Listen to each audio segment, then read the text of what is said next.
ಒಬ್ಬ engineering student ಇದನ್ನ ಕಲಿಯೋದಕ್ಕೂ and ಒಬ್ಬ ನಾನ್ ಇಂಜಿನಿಯರಿಂಗ್ ಸ್ಟೂಡೆಂಟ್ ಇದನ್ನ ಕಲಿಯೋದಕ್ಕೂ ಯಾವ ರೀತಿ ಡಿಫ್ರೆನ್ಸ್ ಇರುತ್ತೆ? ಅಂದ್ರೆ ಅವರಿಗೆ AWS ಅಂಡ್ DevOps ಕಲಿಕೆ ಕಷ್ಟ ಆಗುತ್ತಾ, ಈಸಿ ಆಗುತ್ತಾ? AWS ಕಲಿಯೋದಕ್ಕೆ ಯಾವುದೇ ರೀತಿ ತೊಂದರೆ ಆಗಲ್ಲ.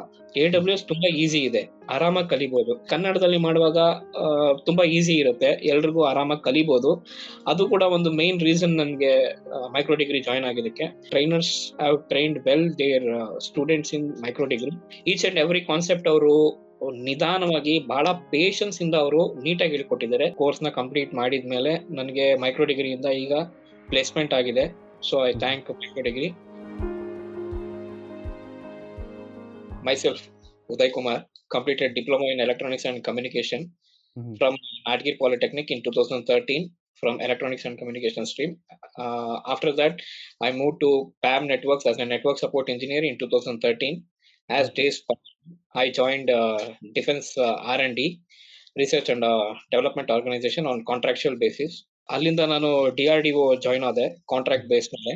ಸೊ ಅಲ್ಲಿ ನಾನು 8 ವರ್ಷ ವರ್ಕ್ ಮಾಡಿದೆ. ಫಸ್ಟ್ ಸೇರಿದಾಗ ನೆಟ್ವರ್ಕ್ ಸಪೋರ್ಟ್ ಇಂಜಿನಿಯರ್ ಆಗಿ ಇದ್ದೆ. ಆಮೇಲೆ ದಿನ ಕಳೆದಂತೆ ನಾನು ಸಿಸ್ಟಮ್ ಅಡ್ಮಿನ್ ಆಗಿ ಕಂಪ್ಲೀಟ್ IT ಇನ್ಚಾರ್ಜ್ ಆಗಿ ನಾನು ಅಲ್ಲಿ ವರ್ಕ್ ಮಾಡ್ತಾ ಇದ್ದೆ. ನನ್ಗೆ ಒಂದು ಪ್ಯಾಷನ್ ಮತ್ತೆ ಲವ್ ಏನಂದ್ರೆ ಟೆಕ್ನಾಲಜಿಕಲಿ ಅಪ್ಡೇಟ್ ಆಗ್ಬೇಕು, ಎಲ್ಲಾ ಒಂದು ಟೆಕ್ನಾಲಜೀಸ್ ನ ಕಲಿಬೇಕು. ಆ ಒಂದು ಹಂಬಲದಿಂದ ನಾನು ಮೈಕ್ರೋ ಡಿಗ್ರಿ ಜಾಯ್ನ್ ಆದೆ. ಸೊ ಅಲ್ಲಿ AWS ಅಂಡ್ DevOps ಕೋರ್ಸ್ ನ ಕಂಪ್ಲೀಟ್ ಮಾಡಿದ್ಮೇಲೆ ನನಗೆ ಮೈಕ್ರೋ ಡಿಗ್ರಿಯಿಂದ ಈಗ ಪ್ಲೇಸ್ಮೆಂಟ್ ಆಗಿದೆ ಸ್ಟಾರ್ ಮಾರ್ಕ್ ಕಂಪನಿಯಲ್ಲಿ. ಈಗ ನಾನು ಸದ್ಯಕ್ಕೆ ಅಸೋಸಿಯೇಟ್ ಇಂಜಿನಿಯರ್ DevOps ಆಗಿ ವರ್ಕ್ ಮಾಡ್ತಾ ಇದ್ದೀನಿ ಸ್ಟಾರ್ ಮಾರ್ಕ್ ಸಾಫ್ಟ್ವೇರ್ ಪ್ರೈವೇಟ್ ಕಂಪನಿಯಲ್ಲಿ. ಸೊ ಈ ಜಾಬ್ ನನಗೆ ಮೈಕ್ರೋ ಡಿಗ್ರಿ ಕಡೆಯಿಂದ ಬಂದಿರೋದು. So I thank micro degree for all their success in training and gaining the job in placement. So first Uday ಅವರೇ, ನಿಮ್ಗೆ ಮೈಕ್ರೋ ಡಿಗ್ರಿ ಬಗ್ಗೆ ಹೇಗೆ ಗೊತ್ತಾಯ್ತು? ಅಂದ್ರೆ ನೀವೇನಾದ್ರೂ ನಮ್ದು ಆಡ್ಸ್ ನೋಡಿದ್ರ ಅಥವಾ ನಿಮ್ಮ ಯಾರಾದ್ರೂ ಫ್ರೆಂಡ್ಸ್ ರೆಫರ್ ಮಾಡಿದ್ರಾ? ಹೇಗೆ ಗೊತ್ತಾಯ್ತು? ನಾನು ಮುಂಚೆ ಹೇಳಿದಾಗೆ as I am very passionate in learning each and everything, ನಾನು ಎಲ್ಲ ಕಡೆ ಸರ್ಚ್ ಮಾಡ್ತಾ ಇರ್ತೀನಿ. ಬೇಸಿಕಲಿ ಬಂದು ನನಗೆ I am very eager in learning ethical hacking and cyber crimes ಬಗ್ಗೆ ನನಗೆ ತುಂಬಾ ಒಂದು ಪ್ಯಾಷನ್ ಇತ್ತು. ಈವನ್ ನಾವು I am very passionate about that. ಮುಂದೆ ಕಲಿತೀನಿ ಅದನ್ನು ಕೂಡ. ಸೊ ಇದನ್ನ ಕಲಿಯೋ ಒಂದು ಇದರಲ್ಲಿ ಬರದಲ್ಲಿ ನಾನು ಎಲ್ಲಾ ಕಡೆ ಹುಡುಕ್ತಾ ಇದ್ದಾಗ ನನಗೆ ತುಂಬಾ ಇದು ಮೆಸೇಜಸ್ ಪಾಪಪ್ ಆಗ್ತಿತ್ತು. ಇನ್ಸ್ಟಾ ರೀಲ್ಸ್ ಆಗಿರ್ಬೋದು ಅಥವಾ ಫೇಸ್ಬುಕ್ ಆಗಿರ್ಬೋದು, ಈ ಒಂದು ಸೋಷಿಯಲ್ ಪ್ಲಾಟ್ಫಾರ್ಮ್ಸ್ ಅಲ್ಲಿ ನನಗಿದು ಬರೋದಕ್ಕೆ ಸ್ಟಾರ್ಟ್ ಆಯ್ತು. ಸೊ ವಿತೌಟ್ ಎನಿ ಡೌಟ್ ನಾನು ಯಾರ ಒಂದು ಸಜೆಷನ್ಸ್ ಅಥವಾ ಅಡ್ವೈಸ್ ಇಲ್ಲದೆ ನಾನು ಕಾಂಟ್ಯಾಕ್ಟ್ ಮಾಡಿದೆ. ರಶ್ಮಿ ಅಂತ, ಐ ವಿವಿಡ್ಲಿ ರಿಮೆಂಬರ್ ಹರ್, ಅವರು ನನಗೆ ಮಾತಾಡಿದ್ರು. ಸೊ ಅವತ್ತೇ ನಾನು ಜಾಯ್ನ್ ಆದೆ. ಅವ್ರ ಹತ್ರ ಕಾಲ್ ಅಲ್ಲಿ ಮಾತಾಡಿ ಇಮಿಡಿಯೇಟ್ಲಿ ಸಂಜೆನೆ ನಾನು ಜಾಯ್ನ್ ಆದೆ. ಅಂಡ್ ಆಲ್ಸೋ ಅವಾಗ ಗೌರವ್ ಕಾಮತ್ ಕೋ ಫೌಂಡರ್, ಅವ್ರ ಹತ್ರ ಡೈರೆಕ್ಟ್ ಆಗಿ ಕನೆಕ್ಟ್ ಆದೆ ನಾನು regarding the course and all other placement assistance everything. ಅವತ್ತು ಅವರು ನನಗೆ ಹೆಲ್ಪ್ ಮಾಡಿದ್ರು. ಸೊ ನಾನು ಜಾಯ್ನ್ ಆದೆ ಏಪ್ರಿಲ್ 2023 ಅಲ್ಲಿ. ಆಮೇಲೆ ನಂದು ಕೋರ್ಸ್ ಮುಗಿದಿದ್ದು ಆಗಸ್ಟ್ ಅಲ್ಲಿ ಕಂಪ್ಲೀಟ್ ಆಯ್ತು, ನಂದು ಜುಲೈ ಅಲ್ಲಿ. ಸೊ ಅದರಲ್ಲಿ ಕೂಡ ನಾನು ಕ್ಲೌಡ್ ಪ್ಲೇಸ್ಮೆಂಟ್ ಸೆಷನ್ಸ್ ಏನ್ ನಡೆಯುತ್ತೆ ಮೈಕ್ರೋ ಡಿಗ್ರಿಯಲ್ಲಿ, ಅದರಲ್ಲಿ ಕೂಡ ನಾನು ಸೆಲೆಕ್ಟ್ ಆಗಿದ್ದೆ. So I was waiting for an right opportunity. So ಎಲ್ಲ ಒಂದುಗೂಡಿ ಇವಾಗ ಒಂದು ಒಳ್ಳೆ ಸ್ಟಾರ್ ಮಾರ್ಕ್ ಕಂಪನಿಯಲ್ಲಿ ಪ್ಲೇಸ್ಮೆಂಟ್ ಆಗಿದೆ. Nice. It's really nice to hear about that Uday. So Uday, ನೀವು ಇಲ್ಲಿ ನಮ್ಮ ಮೈಕ್ರೋ ಡಿಗ್ರಿ ಪ್ಲಾಟ್ಫಾರ್ಮ್ ಅಲ್ಲಿ AWS ಅಂಡ್ DevOps ಕೋರ್ಸ್ ಅನ್ನ ಕಲ್ತ್ರಲ್ಲ. ಸೊ ನಿಮ್ಗೆ ಇಲ್ಲಿ ಕಲಿಯೋದು ಯಾವ ರೀತಿ ಇತ್ತು? ಅಂದ್ರೆ ಎಸ್ಪೆಷಲಿ ನಾವು ಅಂದ್ರೆ ಈ ಪ್ಲಾಟ್ಫಾರ್ಮ್ ಅಲ್ಲಿ ಕನ್ನಡದಲ್ಲಿ ಹೇಳ್ಕೊಡ್ತೇವೆ. ನಾರ್ಮಲಿ ಈ ತರ ಟೆಕ್ನಾಲಜಿ ಕಾನ್ಸೆಪ್ಟ್ಸ್ ಅನ್ನೋದು ಬಂದಾಗ ನಾರ್ಮಲಿ ಎಲ್ಲರೂ ಇದನ್ನ ಇಂಗ್ಲಿಷ್ ಅಲ್ಲಿ ಹೇಳ್ಕೊಡ್ತಾರಲ್ಲ, ನಾವು ಇಲ್ಲಿ ಕನ್ನಡದಲ್ಲಿ ಹೇಳ್ಕೊಡ್ತೇವೆ. ಸೊ ಕನ್ನಡದಲ್ಲಿ ಕಲಿಯೋದು ಏನ್ ಅಡ್ವಾಂಟೇಜ್ ಅಂತ ಫೀಲ್ ಆಯ್ತು? ಹೌದು, ಅದೇ ಮೇನ್ ಪಾಯಿಂಟ್. ಯಾಕಂದ್ರೆ ನಮ್ಗೆ ಬೇರೆ ಭಾಷೆಯಲ್ಲಿ ಕಲಿಯೋದಕ್ಕಿಂತ ನಮ್ಮ ಸ್ವಂತ ಭಾಷೆಯಲ್ಲಿ ಕಲಿಯೋದು ನೀಟಾಗಿ ಅರ್ಥ ಆಗತ್ತೆ. ಅಲ್ಲಿ ನಾವು ಎಲಾಬ್ರೇಟ್ ಮಾಡ್ಬೇಕು ಥಿಂಗ್ಸ್ ನ. ಇಂಗ್ಲಿಷ್ ಅಲ್ಲಿ ಹೇಳ್ಬೇಕಾದ್ರೆ ಅದರಿಂದ ಸುಮ್ನೆ ಎಳೆದು ಎಲಾಸ್ಟಿಕ್ ತರ ಅದು ಇದಾಗತ್ತೆ. ಬಟ್ ಕನ್ನಡದಲ್ಲಿ ಮಾಡಿದಾಗ ನಮ್ಗೆ ಎಂಡ್ ಟು ಎಂಡ್ ಕ್ಲಿಯರ್ ಆಗಿ ಅರ್ಥ ಆಗತ್ತೆ. ಇದರಿಂದ ಇದಾಗತ್ತೆ ಅಷ್ಟೇ, ಟಾಪಿಕ್ ಅಲ್ಲಿ ಮುಗಿಯುತ್ತೆ. ಬಟ್ ಇಂಗ್ಲಿಷ್ ಅಲ್ಲಿ ನಮಗೂ ಕೆಲವು ಕನ್ಫ್ಯೂಷನ್ಸ್ ಇರುತ್ತೆ, ಕೆಲವೊಂದು ವರ್ಡ್ಸ್ ಕಾನ್ಫ್ಲಿಕ್ಟ್ ಆಗತ್ತೆ, ವ್ಯತ್ಯಾಸ ಆಗತ್ತೆ ಅರ್ಥ ಮಾಡ್ಕೊಳ್ಳೋದ್ರಲ್ಲಿ. ಸೊ ಅಲ್ಲಿ ಇನ್ನೊಂದು ಏನಾಗತ್ತೆ, ಟೈಮ್ ಕೂಡ ಜಾಸ್ತಿ ಆಗತ್ತೆ. ಯಾಕಂದ್ರೆ ಎಲ್ರೂ ಒಂದೇ ತರ ಇರೋದಿಲ್ಲ. ಬಟ್ ಕನ್ನಡದಲ್ಲಿ ಮಾಡುವಾಗ ತುಂಬಾ ಈಸಿ ಇರುತ್ತೆ, ಎಲ್ರಿಗೂ ಆರಾಮಾಗಿ ಕಲಿಬಹುದು. ಅದು ಕೂಡ ಒಂದು ಮೇನ್ ರೀಸನ್ ನನ್ಗೆ ಮೈಕ್ರೋ ಡಿಗ್ರಿ ಜಾಯ್ನ್ ಆಗಿದ್ದಕ್ಕೆ. So Uday, will come to your ನಿಮ್ಮ ರೆಸ್ಯೂಮೆ ಬಿಲ್ಡಿಂಗ್ ಸೆಷನ್ ಅಥವಾ ಪ್ಲೇಸ್ಮೆಂಟ್ ಅಸಿಸ್ಟೆನ್ಸ್ ಪಾರ್ಟಿಗೆ ಬರೋಣ. ಬಟ್ ಅದಕ್ಕಿಂತ ಮೊದಲು ನೀವಿಲ್ಲಿ ಪ್ರಾಜೆಕ್ಟ್ ಬಿಲ್ಡಿಂಗ್ ಅನ್ನೋದನ್ನ ಮಾಡಿದ್ರಲ್ವಾ? ನಮ್ಮ ಈ ಮೈಕ್ರೋ ಡಿಗ್ರಿಯಲ್ಲಿ. ಸೊ ನಿಮ್ಗೆ ಪ್ರಾಜೆಕ್ಟ್ ಬಿಲ್ಡಿಂಗ್ ಈ ಇಂಟರ್ವ್ಯೂ ಕ್ರ್ಯಾಕ್ ಮಾಡ್ಲಿಕ್ಕೆ ಯಾವ ಮಟ್ಟದಲ್ಲಿ ಹೆಲ್ಪ್ ಆಗುತ್ತೆ, ಅಂದ್ರೆ ಯಾವ ರೀತಿ ಹೆಲ್ಪ್ ಆಗುತ್ತೆ ಉದಯ್? ನನ್ಗೆ ಬೇಸಿಕಲಿ ಟು ಬಿ ಫ್ರಾಂಕ್ ನನ್ಗೆ 10 ಇಯರ್ಸ್ ಆಫ್ ಎಕ್ಸ್ಪೀರಿಯನ್ಸ್ ಇರೋದ್ರಿಂದ ನನಗೆ ಯಾವುದೇ ರೀತಿಯಾದಂತ ಪ್ರಾಜೆಕ್ಟ್ ಮೇಲೆ ಯಾರು ಫೋಕಸ್ ಮಾಡಿಲ್ಲ ನನ್ನ ರೆಸ್ಯೂಮೆಯಲ್ಲಿ. ಓಕೆ.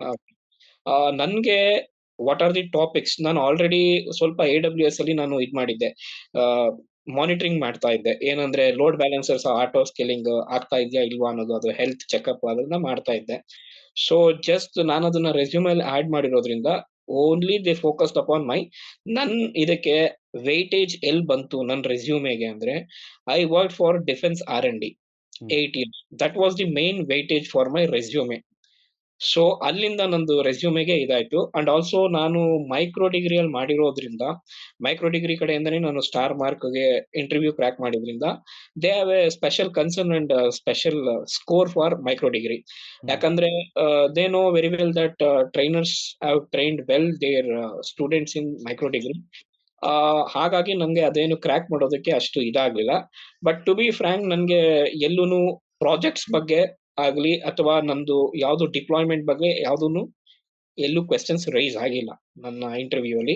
ನನಗೆ ಟಾಪಿಕ್ಸ್ ಅಷ್ಟೇ, git, GitHub, pipelines, basically DevOps engineer initial stage ಹೋಗ್ಬೇಕಾದ್ರೆ ಕೇಳೋದೇ ಅದು. So that is the main thing ನನಗೆ ಕೇಳಿದ್ದು. ಕಂಪ್ಲೀಟ್ ಗಿಟ್ ಬಗ್ಗೆ ಕೇಳಿದ್ರು. ಗಿಟ್ದು ಇದಾಗಿರ್ಬೋದು, ಕಮಾಂಡ್ಸ್ ಆಗಿರ್ಬೋದು, ಬೇಸಿಕ್ ಲಿನಕ್ಸ್ ಕಮಾಂಡ್ಸ್ ಆಗಿರ್ಬೋದು, ಮತ್ತೆ ಹೇಗ್ ವರ್ಕ್ ಆಗುತ್ತೆ, what is version control system, VCS ಏನದು, ಆಕ್ಚುಲಿ ಗಿಟ್ ಏನಕ್ಕೆ ಯೂಸ್ ಮಾಡ್ತೀವಿ, ಮತ್ತೆ ಪೈಪ್ಲೈನ್ ಏನು, CI/CD ಏನಕ್ಕೆ ಬೇಕು ನಮ್ಗೆ, ಅದು ಹೇಗ್ ವರ್ಕ್ ಆಗುತ್ತೆ. That was the main part ಅವ್ರು ನನ್ನ ಕೇಳಿದ್ದು. ಬಟ್ ಪ್ರಾಜೆಕ್ಟ್ಸ್ ಬಗ್ಗೆ ಕೇಳಿಲ್ಲ sir. Okay. So very nice. So Uday, ನೀವು ಹೇಳಿದ್ರಲ್ಲ ನಿಮ್ಗೆ ಆಲ್ರೆಡಿ ಪ್ರಯರ್ ಟೆಕ್ ಎಕ್ಸ್ಪೀರಿಯನ್ಸ್ ಇತ್ತು, 10 ಇಯರ್ಸ್ ಆಫ್ ಎಕ್ಸ್ಪೀರಿಯನ್ಸ್ ಇತ್ತು, ಅದರಿಂದಾಗಿ ನಿಮ್ಗೆ ಇಂಟರ್ವ್ಯೂ ಕ್ರ್ಯಾಕ್ ಮಾಡೋಕೆ ಈಸಿ ಆಯ್ತು. ಸೊ ಅಕಸ್ಮಾತ್ ಇವಾಗ ಯಾರಾದ್ರೂ ಒಂದು ಕಂಪ್ಲೀಟ್ ಬಿಗಿನರ್ ಅಂತ ಅಂದ್ಕೊಳ್ಳಿ, ಅಥವಾ ಫ್ರೆಶರ್ ಇದೆ ಫೈನಲ್ ಇಂಟರ್ವ್ಯೂನ ಕ್ರ್ಯಾಕ್ ಮಾಡ್ಬೇಕಂತಿದ್ರೆ ಅವರು ಎಲ್ಲಿ ಫೋಕಸ್ ಮಾಡ್ಬೇಕಾಗುತ್ತೆ ಜಾಸ್ತಿ, ಅಂದ್ರೆ ಯಾವ್ದ್ರ ಮೇಲೆ ಫೋಕಸ್ ಮಾಡಿದ್ರೆ ಅವರು ಆ ಇಂಟರ್ವ್ಯೂನ ಕ್ರ್ಯಾಕ್ ಮಾಡುವಂತ ಚಾನ್ಸಸ್ ಜಾಸ್ತಿ ಇರುತ್ತೆ ಉದಯ್?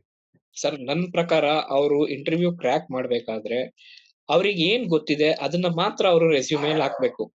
ಯಾರೇ ಒಬ್ರು ಇಂಟರ್ವ್ಯೂವರ್ ಅದನ್ನ ನೋಡ್ಬೇಕಿದ್ರೆ ಫಸ್ಟ್ ಅವ್ರ ರೆಸ್ಯೂಮೇಲ್ ಏನಿದೆ ಅಂತ ನೋಡ್ತಾರೆ. ಸುಮ್ನೆ ಪಕ್ಕದಲ್ಲಿ ಒಬ್ಬರು ಯಾರೋ ರೆಸ್ಯೂಮೇಲ್ ಇದೆಲ್ಲ ಆಡ್ ಮಾಡಿದ್ದಾರೆ ಅಂತ ನಾವ್ ಆಡ್ ಮಾಡಿದ್ರೆ ನಮ್ಗೆ ಅದ್ರ ಬೇಸ್ ಮೇಲೆ ಕ್ವಶನ್ಸ್ ಕೇಳ್ತಾರೆ.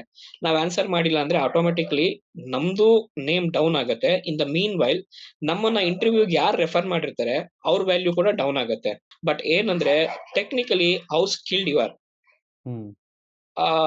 if I afford you, how capable you are, whether it might be in learning and whether it might be in collaboration with the colleagues, ಎರಡೂನು ಮೈನ್ ಆಗತ್ತೆ. ಬಟ್ ಅಲ್ಲಿ ಎಲ್ಲಾ ತರದಿಂದ ಸಭ್ಯತೆಯಿಂದ ಇರಬೇಕು ನಾವು, ಎಲ್ಲಾನು ಇದಾಗತ್ತೆ. And also most important, dress code matters a lot. Dress code ಅಂತ ಹೇಳಿದ್ರೆ ಯಾವ ರೀತಿ ಉದಯ್? ಸರ್ ಅಲ್ಲಿ ಇನಿಷಿಯಲಿ ನಾನು ಹೇಳ್ಬೇಕಂದ್ರೆ ವಿ ಶುಡ್, ಅದು ನಾವ್ ಯಾವ್ದು ಒಂದು ಚಾರಿಟಿಗೆ ಹೋಗ್ತಾ ಇಲ್ಲ, ನಾವ್ ಯಾವ್ದೋ ಒಂದು ಪಬ್ಲಿಕ್ ಫಂಕ್ಷನ್ ಅಲ್ಲ ಅದು. We should have some sense about our dressing. ನಾವು ಹೇಗ್ ಹೋಗ್ತೀವಿ ಅದು ತುಂಬಾ ಮುಖ್ಯ ಆಗತ್ತೆ. ಫಸ್ಟ್ ಈಸ್ ಅವರ್ ಏನಂತಾರೆ, ಮೊದಲನೇ first impression, that is the best impression. ನಾವು ನೋಡೋದಕ್ಕೆ ನಾನ್ ಇಷ್ಟ ಬಂದಾಗೆ ನಾನು ಹೀರೋ ತರ ಫುಲ್ ಕೂದಲು ಬಿಟ್ಕೊಂಡು, I mean to say that not for particular or any individual, ಆ ತರ ಹೋಗೋದು ಸರಿಯಲ್ಲ. That doesn't make any sense. That shows that how attitude I am going to maintain apart from. So ಅದೆಲ್ಲಾನು count ಆಗತ್ತೆ. Interview ಹೋಗುವಾಗ ಸ್ವಲ್ಪ ಸಭ್ಯತೆಯಿಂದ ಹೋಗ್ಬೇಕು. Formal ಇದನ್ನ ಮೇಂಟೈನ್ ಮಾಡ್ಬೇಕಾಗುತ್ತೆ ಅಟ್ ಲೀಸ್ಟ್ ಆ ಒಂದು ಪರ್ಟಿಕ್ಯುಲರ್ ಸ್ಪೇಸ್ಗೆ. ಹೌದೌದು, ಡ್ರೆಸ್ ಕೋಡ್ ಅದೆಲ್ಲಾನು ಮೇಂಟೈನ್ ಮಾಡ್ಬೇಕು ಸರ್. ಒಂದು ಡಿಗ್ನಿಫೈಡ್ ಆಗಿ ಇರ್ಬೇಕು. ಸೊ ಅದು ಎದುರುಗಡೆ ಇರೋರಿಗೂ ಅನ್ಸ್ಬೇಕು, ನಾನು ಇವ್ರನ್ನ ಕ್ವೆಶ್ಚನ್ ಮಾಡ್ಬೇಕು ಅನ್ನೋದು ಅವ್ರಿಗೆ ಅನ್ಸ್ಬೇಕು.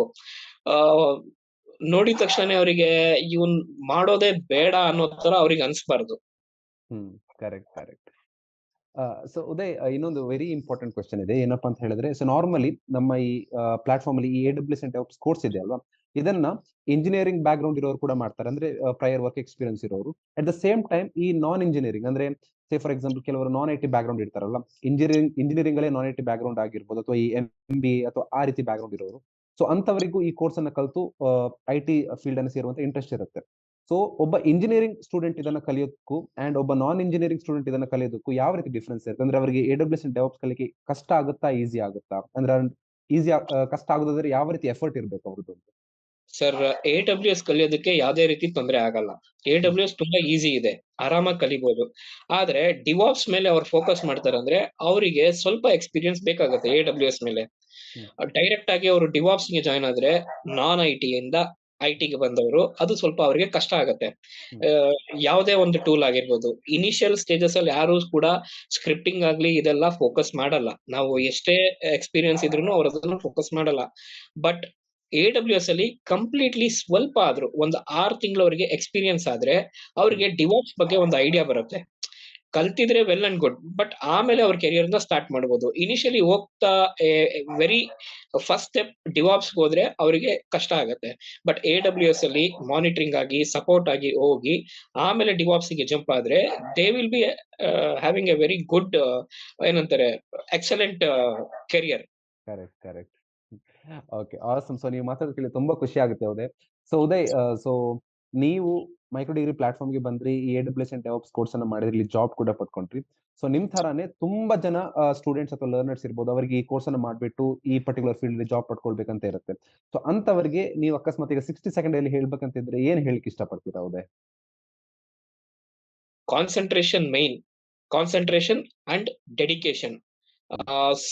ಏನು ಮೈಕ್ರೋ ಡಿಗ್ರಿ ಕಡೆಯಿಂದ 1 ಅವರ್, 1.5 ಅವರ್ ಕ್ಲಾಸ್ ಇರುತ್ತೆ. ಹ್ಮ್. ಕಂಪ್ಲೀಟ್ ಆಗಿ ಫೋಕಸ್ ಮಾಡಬೇಕು. ಇವತ್ತು ಅವ್ರು 1 ಅವರ್ ಕ್ಲಾಸ್ ಹೇಳ್ಕೊಟ್ಟಿದ್ದಾರೆ ಅಂತಂದ್ರೆ, ಅದಕ್ಕೆ ಮಿನಿಮಮ್ ನಾನು 5 ಟು 6 ಅವರ್ಸ್ ಅದಕ್ಕೆ ನಾನ್ ನಾಳೆ ಬೆಳಗ್ಗೆ ವರ್ಕ್ ಮಾಡ್ಬೇಕು. ಅವಾಗ್ಲೇ ಓಕೆ. ನನ್ಗೆ ಅರ್ಥ ಆಗೋದು. ಇಲ್ಲ ಅಂದ್ರೆ ನಾನ್ ಸುಮ್ನೆ ಮೂವಿ ತರ ಅದನ್ನ ಪಾಸ್ ಔಟ್ ಮಾಡ್ಕೊಂಡು ಮುಂದೆ ನೋಡ್ಕೊಂಡು ಹೋದ್ರೆ ಕಂಪ್ಲೀಟ್ಲಿ ಏನೂ ಅರ್ಥ ಆಗಲ್ಲ ಸರ್. ದಟ್ ಈಸ್ ವಾಟ್ ನಾನ್ ಮಾಡಿರೋದು ನಾನ್ ಹೇಳ್ತಾ ಇದ್ದೀನಿ. ಹ್ಮ್. ಇವತ್ತು 1 ಅವರ್, 1 ½ ಅವರ್ ಸೆಷನ್ಸ್ ಆಗತ್ತೆ. ನಾನ್ ಅದನ್ನ ಕಂಪ್ಲೀಟ್ ಮಾಡ್ತೀನಿ. ಸುಮ್ನೆ ಅದು ತಲೆ ಒಳಗಡೆ ಹೋಗಿರುತ್ತೆ. ನನಗದು ನೀಟಾಗಿ ಎಕ್ಸ್‌ಪ್ಲೈನ್ ಆಗ್ಬೇಕು. ನನಗ್ ನೀಟಾಗಿ ಅದು ಎಲ್ಲಾನು ನಾನ್ ಪ್ರಾಕ್ಟೀಸ್ ಮಾಡ್ಬೇಕಂದ್ರೆ ಡೇ ಟು ಡೇ ನಾನು ಅದನ್ನ ಕಂಪ್ಲೀಟ್ ಮಾಡ್ಬೇಕು ಸೆಷನ್ಸ್‌ನ. ಬೈ ಚಾನ್ಸ್ ನಾನು ಇವತ್ತು ಅಟೆಂಡ್ ಆಗಿಲ್ಲ ಕ್ಲಾಸ್ ಅಂದ್ರೆ, ಮತ್ತೆ ನಾನು ಅದನ್ನ ರೆಕಾರ್ಡಿಂಗ್ ನೋಡಿ ಮಿನಿಮಮ್ ಆಫ್ 5 ಅವರ್ಸ್ ನಾನು ಅದ್ರ ಮೇಲೆ ವರ್ಕ್ ಮಾಡಿಲ್ಲ ಅಂದ್ರೆ, ಐ ಆಮ್ 100% ಶ್ಯೂರ್ ಅದು ಅರ್ಥ ಆಗಲ್ಲ. ಹ್ಮ್. ಯಾರಾದ್ರೂ ಇರ್ಲಿ. ಆ ಆ ಒಂದು ಡೆಡಿಕೇಶನ್ ಇರ್ಬೇಕು. ಪ್ಲಸ್ ಆ 1 ½ ಅವರ್ಸ್ ಏನ್ ಕಾನ್ಸಂಟ್ರೇಷನ್ ಇದೆ, concentration and dedication is the must and should. Only based upon that ನಾವ್ ಎಲ್ಲಿ ನಿಲ್ತೀವಿ ಅನ್ನೋದನ್ನ ನಾವು ಒಂದು ಊಹೆ ಮಾಡ್ಕೋಬಹುದು. ಎಸ್. ಸೊ ನಮ್ಮ ಕಡೆಯಿಂದ 100% ಎಫರ್ಟ್ ಬೇಕೇ ಬೇಕು ಅನ್ಕೊಂತೀರಿ ಇದನ್ನ ಪ್ರಾಕ್ಟೀಸ್ ಮಾಡೋಕೆ, ಕಲ್ತಿರೋದನ್ನ. ಹೌದು ಸರ್. ಓಕೆ. ಸೊ ಉದಯ್, ನೀವು ಈ 1 ½ ಅವರ್ ಕ್ಲಾಸ್ ಏನಿತ್ತು, ಸೊ ಅಂತ ಟೈಮಲ್ಲಿ ಪ್ರಾಕ್ಟೀಸ್ ಮಾಡೋದು ಅಲ್ಲದೆ ಬಿಟ್ಟು ಬೇರೆ ಎಕ್ಸ್ಟ್ರಾ ಏನಾದ್ರು ಮಾಡಿದೀರಾ ಪ್ರಾಕ್ಟೀಸ್ ಅನ್ನ? ಸೊ ಅಂತ ಟೈಮಲ್ಲಿ ಎಕ್ಸ್ಟ್ರಾ ಟೈಮಲ್ಲಿ ಪ್ರಾಕ್ಟೀಸ್ ಮಾಡುವಾಗ ನಿಮ್ಗೆ ಏನಾದ್ರು ಡೌಟ್ ಬಂದ್ರೆ, ಸೊ ಅಲ್ಲಿ ಟ್ರೈನರ್‌ನವರ ಸಪೋರ್ಟ್ ಯಾವ ರೀತಿ ಇದೆ ನಿಮ್ಗೆ ಆ ನಿಮ್ಮ ಪ್ರಾಬ್ಲಮ್ ಅನ್ನ ಸಾಲ್ವ್ ಮಾಡೋಕೆ? ಸರ್, ಅಲ್ಲಿ ಪ್ರಾಬ್ಲಮ್ ಬಂದಾಗ ನಾನು ನೋಟ್ ಮಾಡ್ಕೊಂತಾ ಇದ್ದೆ. ಅಥವಾ ಹ್ಮ್. ಇಮಿಡಿಯೇಟ್ ಆಗಿ ಟೆಲಿಗ್ರಾಮ್ ಅಲ್ಲಿ ನಾನು ಅದನ್ನ ಇವ್ರಿಗೆ ಟ್ರೈನರ್ ಯಾರಿದ್ದಾರೆ ಡೈರೆಕ್ಟ್ ಆಗಿ ಅವ್ರಿಗೆ ಕಾಂಟ್ಯಾಕ್ಟ್ ಮಾಡ್ತಾ ಇದ್ದೆ. ಹ್ಮ್. ಅಂಡ್ ಅವ್ರ ನೇಮ್ ತಗೋತೀನಿ ನಾನು. ದಟ್ ಈಸ್ ನೋ ಇದು hmm. Manoj Krishnappa. I am very much thankful to you. ಯಾಕಂದ್ರೆ ಈಚ್ ಅಂಡ್ ಎವ್ರಿ ಕಾನ್ಸೆಪ್ಟ್ ಅವರು ನಿಧಾನವಾಗಿ ಬಹಳ ಪೇಷನ್ಸ್ ಇಂದ ಅವರು ನೀಟಾಗಿ ಹೇಳ್ಕೊಟ್ಟಿದ್ದಾರೆ. ಇನ್ ದ ಮೀನ್ ವೈಲ್ ಅವರಿಗೆ ಈ knows very well how to take the students in the platform. Hmm. ಅವರು ಇವತ್ತು ಒಂದು ಏನ್ ಹೇಳ್ಕೊಡ್ತಾರೆ, ನಾಳೆ ಅದನ್ನ ಕೇಳಿ ಹೋಮ್ ವರ್ಕ್ ಕೊಡ್ತಿದ್ರು. So hmm. ನಮ್ಗೆ ಅಲ್ಲಿ ಕ್ಯೂರಿಯಾಸಿಟಿ ಕ್ರಿಯೇಟ್ ಆಗ್ತಾ ಇತ್ತು. ಏನಿದು? ಇದನ್ನ ಕಲಿಬೇಕು ಅನ್ನೋದು. ವಾಟ್ ಎವರ್ ನನ್ನ ವರ್ಕ್ ಶೆಡ್ಯೂಲ್ ಏನೇ ಇದ್ರು, ನಾನು ಸ್ವಲ್ಪ ಅದಕ್ಕೆ ಟೈಮ್ ಕೊಡ್ಲೇಬೇಕು. ಅವಾಗ್ಲೇ ನನ್ಗೆ ಅದನ್ನ ಅರ್ಥ ಆಗೋದು. ಆ ಕಾನ್ಸೆಪ್ಟ್ಸ್‌ನ ನೀಟಾಗಿ ಅರ್ಥ ಮಾಡಿಸಿದ್ದು ಮನೋಜ್ ಕೃಷ್ಣಪ್ಪ ಅವರು. ಹ್ಮ್. ಅಲ್ಲಿಂದ ಅವ್ರು ನನಗೆ ಕ್ಯೂರಿಯಾಸಿಟಿ ಬಿಲ್ಡ್ ಆದಾಗ ಆಬ್ವಿಯಸ್ಲಿ ನಾನು ಎಲ್ಲಾ ಕಡೆ ಹುಡುಕ್ತೀನಿ. ಎಲ್ಲಿ ಅದು ನನಗ್ ಸಿಗತ್ತೆ ಅಂತ. ನಾನು ಅಷ್ಟೇ ನನ್ನ ಲರ್ನರ್ಸ್ ಏನಿದ್ರು ಒಂದು ಇಬ್ರು ಮೂವರು ಅವ್ರ ಹೆಲ್ಪ್ ತಗೊಂಡಿದ್ದೀನಿ. ನಾವು ಜೊತೆಯಲ್ಲೇ ಓದಿದೀವಿ. ಬಟ್ ಅನ್ಫಾರ್ಚುನೇಟ್ಲಿ ಅವ್ರು ಇನ್ನೂ ಪ್ಲೇಸ್ ಆಗಿಲ್ಲ. But hmm. They are highly skilled than me. But hmm. ಅವ್ರ ಒಂದು ಸಪೋರ್ಟ್ ಮತ್ತೆ ಇವರ ಒಂದು ಸಪೋರ್ಟ್ ಇಂದ ನಾನು ಕಲ್ತಿದ್ದೀನಿ. ಕ್ವೆಶ್ಚನ್ಸ್‌ನ ಕೇಳಿದಾಗ ಅವರು ಮತ್ತೆ ಮತ್ತೆ ಹೊಸ ಕ್ವೆಶ್ಚನ್ಸ್ ಕೇಳೋರು.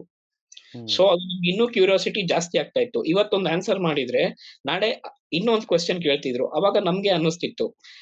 ಕೆಲವು ಟೈಮಲ್ಲಿ ಇರಿಟೇಷನ್ ಆಗತ್ತು. ಹ್ಮ್. ಏನ್ ಇವ್ರು ಹಿಂಗೆ ಕೇಳಿದ್ರೆ ಹೇಳ್ಕೊಡ್ಬೇಕಲ್ವಾ ಇವ್ರು ಅಂತ. ಬಟ್ ಅವರ ಒಂದು ವೇ ಆಫ್ ಟೀಚಿಂಗ್ ಇದೆಯಲ್ಲ ದಟ್ ಈಸ್ ಎಕ್ಸಲೆಂಟ್. ಸೊ ನಾವ್ ಅದನ್ನ ಹುಡುಕ್ದಾಗ ನಮಗ್ ಗೊತ್ತಾಗತ್ತೆ. ನಾವ್ ಏನ್ ಹುಡುಕ್ತಾ ಇದೀವಿ? ನಾವ್ ಯಾಕ್ ಇದನ್ನ ಹುಡುಕ್ತಾ ಇದೀವಿ? ನಮ್ಮ ಡೆಡಿಕೇಶನ್ ಅಲ್ಲಿ ಟ್ರೈನರ್‌ಗೆ ಗೊತ್ತಾಗತ್ತೆ.